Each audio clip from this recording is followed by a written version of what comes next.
आज हम एक ऐसी मूवी को एक्सप्लेन करने वाले हैं जिसमें कि दो क्लासमेट्स जो कि कभी आपस में बात तक नहीं करते थे, लेकिन कुछ ऐसा हुआ कि वे दोनों एक सुनसान आइलैंड पर जाकर फंस गए और साथ ही जीवन व्यतीत करने लगे। कैसे कैसे इन दोनों ने इस आइलैंड पर अपना समय व्यतीत करने के साथ साथ कितना एंजॉय किया।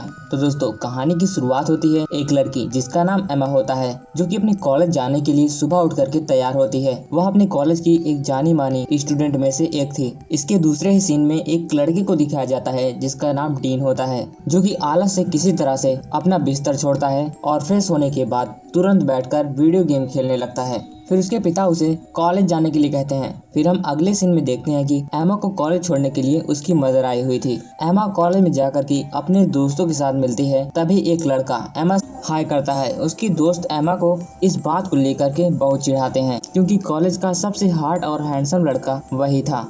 जिसके बाद हम देखते हैं कि क्लास में एक टीचर एक ट्रिप को लेकर के बात कर रहा होता है। वे बताते हैं कि कल सुबह बस आइलैंड के लिए निकलेगी। टीचर स्टूडेंट को यह सब इन्फॉर्मेशन दे ही रहा होता है, तभी पीछे से एमा क्लास में एंटर करती है और उधर डीन भी पीछे से आकर के एमा से टकरा जाता है। डीन एमा से सॉरी शहजादी कहता है, जिसके बाद टीचर फिर से ट्रिप के बारे में बताता है। फिर सीन शिफ्ट होता है कैंटीन के पास से, जहाँ पर एमा डीन को देख रही होती है, लेकिन एमा की फ्रेंड चाहती थी वह कॉलेज के सबसे हैंडसम लड़के के साथ ट्रिप पर फ्लर्ट करे, जिसका नाम स्टेफन होता है। लेकिन एमा डीन को ही देख रही थी। डीन चाकू लेकर के एप्पल कट कर रहा था, तभी एक टीचर आकर के डीन को इस पर डांट लगाती है कि वह कॉलेज में चाकू क्यों लेकर आया है।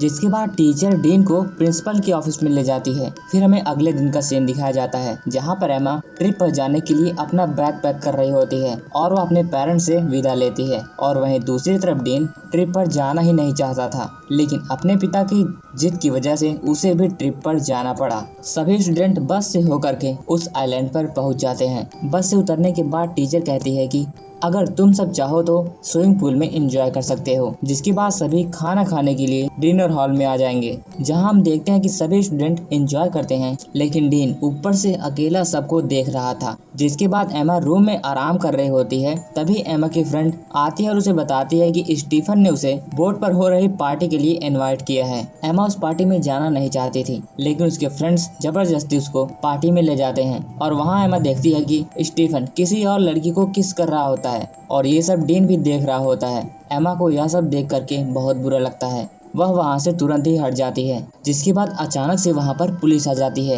क्योंकि उनको शक था कि कॉलेज के स्टूडेंट पार्टी में ड्रग्स ले रहे हैं। सभी वहाँ पर डर जाते हैं, लेकिन तभी उसी भीड़ में एमा का पैर फिसल जाता है और वह नदी में गिर जाती है। ऐसा गिरते हुए डीन उसे देख लेता है और डीन तुरंत ही कूद करके उसे बचाने की कोशिश करता है। डीन एमा को एक छोटी सी बोट पर लेकर आता है, जो कि बोट उस बड़े जहाज से बनी हुई होती है, लेकिन डीन उस रस्सी को काट देता है और कहता है कि मुझे पुलिस के चक्कर में नहीं पड़ना है।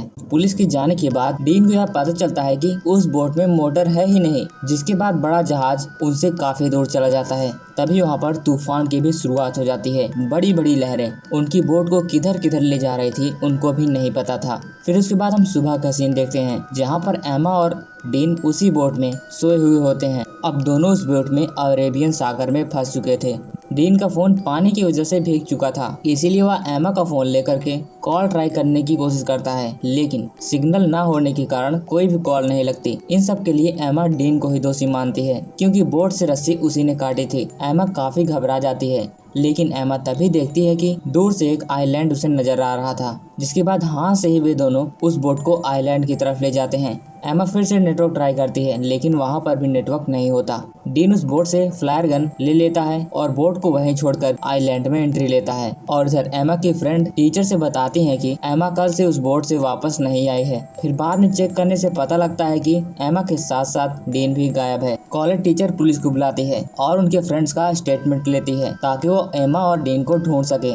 और इधर एमा और डीन आइलैंड के अंदर घुसते ही जा रहे थे, तभी डीन को वहाँ पर एक खूबसूरत सा वाटरफॉल दिखता है और वह एमा से वाटर पूल के साथ अपनी फोटो लेने के लिए कहता है, लेकिन एमा इसके लिए साफ साफ मना कर देती है। वह कहती है कि हम जंगल में फंसे हुए हैं और तुमको फोटो लेने की सूझ रही है। जिसके बाद एमा अपने सपनों के बारे में डीन को बताती है। जिसके बाद वे दोनों आइलैंड के इतने किनारे पहुंच गए कि वह दूसरे छोर के किनारे पे पहुंच गए। वहाँ पर भी कुछ नहीं था। जब वह वापस लौटते हैं, जो उनकी बोट भी थी वो भी बह के चली गई। वे दोनों चलते चलते इतना थक गए कि वहीं पर बैठ जाते हैं, जिसके बाद शाम हो जाती है। वे दोनों आग जला के बैठे हुए थे, तभी डीन देखता है कि एमा को ठंड लग रही थी। डीन अपनी जैकेट उतार के एमा को दे देता है। वे दोनों इस आशा में सो जाते हैं कि कल कोई आकर उन्हें बचा लेगा। डीन सुबह उठता है तो देखता है कि एमा वहाँ पर थी ही नहीं। डीन एमा को ढूंढता है, वह समुद्र के किनारे SOS लिख रही थी ताकि ऊपर से कोई प्लेन गुजरे तो इनकी हेल्प करे।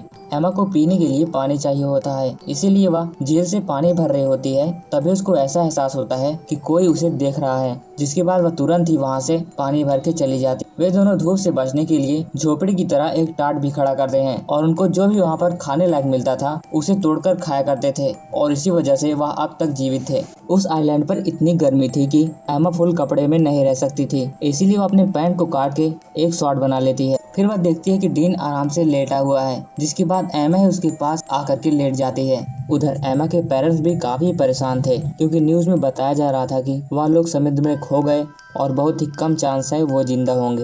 पुलिस भी ने अपनी खोजबीन करना बंद कर दी थी। लेकिन अगले दिन एमा के पेरेंट्स चॉपर की सहायता से एमा को ढूंढने के लिए निकल गए। फिर हम देखते हैं कि एमा वाटरफॉल में नहा रही होती है और डीन उसकी पहरेदारी कर रहा था, क्योंकि एमा को लग रहा था कि यहाँ पर कोई है। फिर हमें शाम का सीन दिखाया जाता है, जहाँ पर डीन के साथ एमा अपनी फीलिंग शेयर करती है कि वह अपने परिवार को मिस कर रही है। तभी डीन को उस आइलैंड पर एक खोपड़ी दिखाई देती है। एमा यह देख करके काफी डर जाती है। उन दोनों ने सोच लिया था कि उनके साथ भी कुछ ऐसा ही होगा, वे दोनों यहीं पर फंस के मर जाएंगे।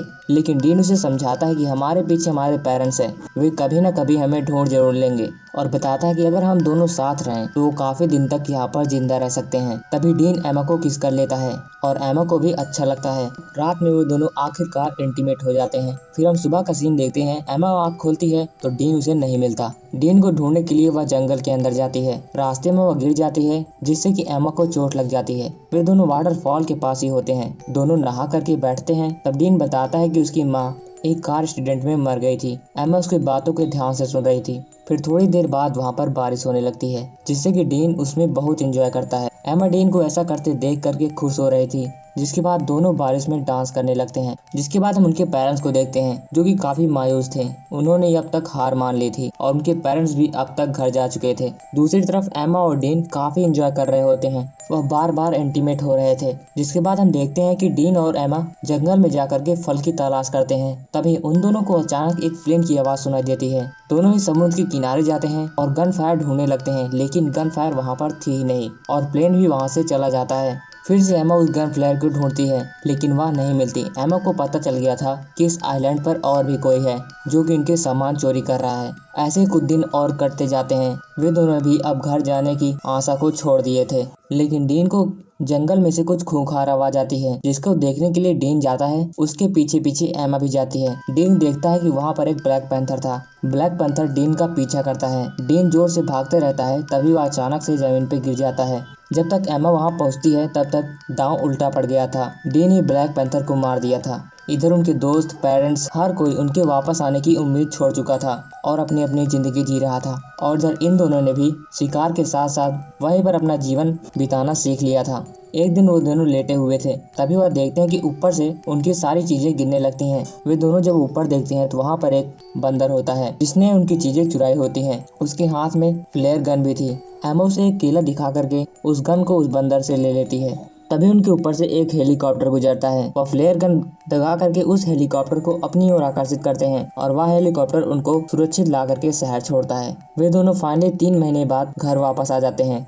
घर आने के बाद एमा डीन से मिलना छोड़ देती है। एमा वापस आने के बाद उसके साथ कोई भी रिलेशन नहीं रखना चाहती थी। लेकिन एक दिन पार्टी में एमा गई हुई होती है और बाहर बारिश हो रही होती है। वहाँ पर डीन खड़ा होता है। डीन को भीगता देख करके एमा की यादें ताजा हो जाती हैं। एमा डीन के पास जाती है और वे दोनों किस करते हैं और यह स्टोरी यहीं पर खत्म हो जाती है।